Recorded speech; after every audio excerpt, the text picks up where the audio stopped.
బంధువుల దగ్గర ఓడిపోయినావు, నీ రక్త సంబంధుల దగ్గర ఓడిపోయినావు, నీ కాలేజీలో ఓడిపోయినావు, నీ స్నేహితుల మధ్య ఓడిపోయినావు, నీ ఇంటి వారి మధ్య ఓడిపోయినావు, నీ కుటుంబంలో ఓడిపోయినావు, ఓ పక్కన వ్యాపారంలో ఓడిపోయినావు, ఓ పక్కన ఉద్యోగం లేదు, ఓ పక్కన కట్లతో ఉన్నావు.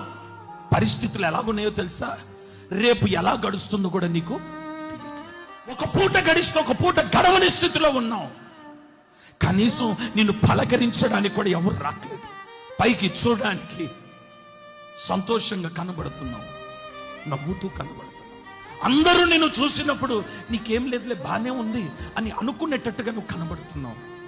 పగిలిన గుండెతో ఉన్న ప్రియ కుమారుడా, నువ్వు ఇక్కడ వేదనతో పగిలిన హృదయంతో ఇక్కడికి వచ్చున్నావు. అన్నిటినీ కోల్పోయి ఇక చావు కొరకు వెతుకుతున్నావు. నువ్వు బ్రతకడం ఎందుకు అని అనుకుంటున్నావు, చనిపోవడమే మేలు అనుకుంటున్నావు.